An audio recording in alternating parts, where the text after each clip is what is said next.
Hey everybody, this is Ryan, and we're going to look at the intro and the verse for Driver's License by Olivia Rodrigo. Let me show you what the meat and potatoes of what we're getting into looks like. You're probably with that blonde girl who always made me doubt. She's so much older than me. She's everything I'm insecure about. Yeah, today I drove through the suburbs. How could I ever love someone else? So we're obviously doing a lot of what I call cajon drumming, cajon strumming. I don't know. We're playing cajon and guitar at the same time. That's the meat and potatoes of what we're going to get into. Here's what the verse looks like for the first part. I got my driver's license last week. It's just a G chord, but you're playing this G string. Then you're playing E minor, but you're just playing the G string. And then you go to C and do the same thing. And then you go back to G. And so that's how you would play the intro and the first verse to this song. Now let's dive into the second verse. So we're still playing the G, E minor, and we're going to make it a C major 7 because it sounds jazzy. But you can play G whatever way you want to play it. I like to play it this way. Basically like this, but I'm taking off the first finger and I'm substituting these two fingers for these two instead. This is one of my favorite ways to play G because nobody's going to know if you're not playing this string and it's muted anyway. So I like this. And then the pattern that we're doing goes like this. So with any percussive guitar technique, just be mindful of your hands. Don't hurt yourself or your instrument. So to get the bass, I'm using my thumb and I'm tapping on this part of the body. And then to get the snare, you can use whatever finger you want. I'm using my ring finger and I'm using the joint like right here to hit the edge of my guitar to get that snare sound. So the pattern goes like this. Try it with me.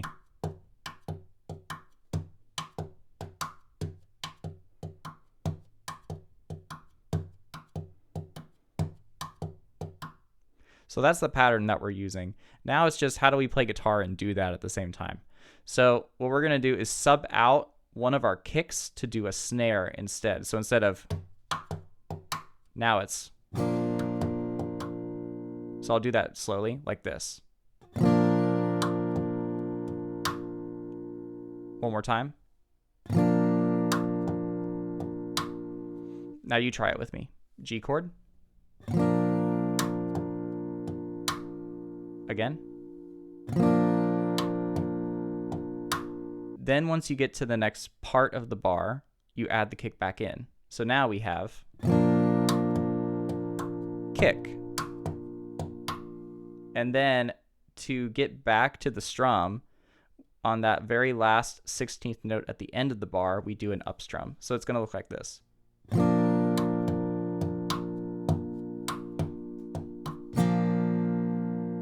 And so you see that I just do that up strum with my thumb. You can use whatever works for you. But then that's going to set us up for this.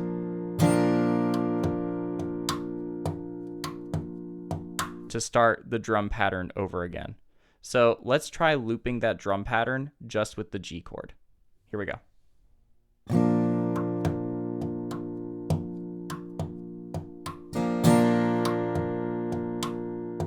Again.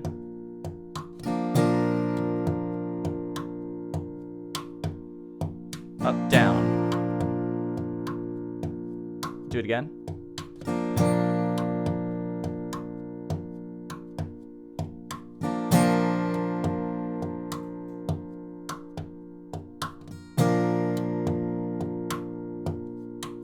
Last time.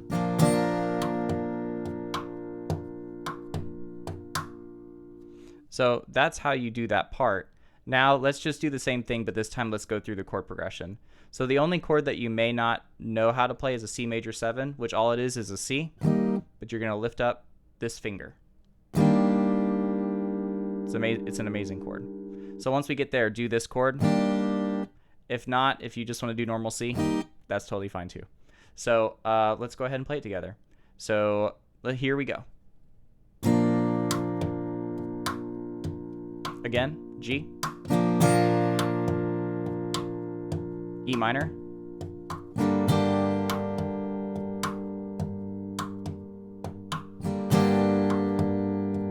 C major 7,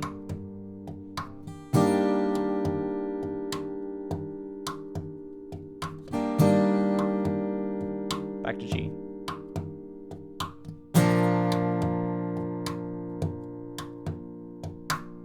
to set you up for the pre-chorus, you can either, if you want to play the part that's at the pre-chorus, it's significantly lower in dynamic.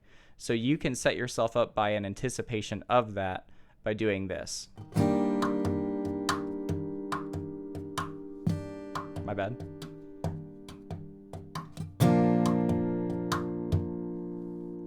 I know we weren't. So by ending the drum pattern early, I kind of anticipated that we were going to go down in dynamic, or at least that something was going to change within the music itself.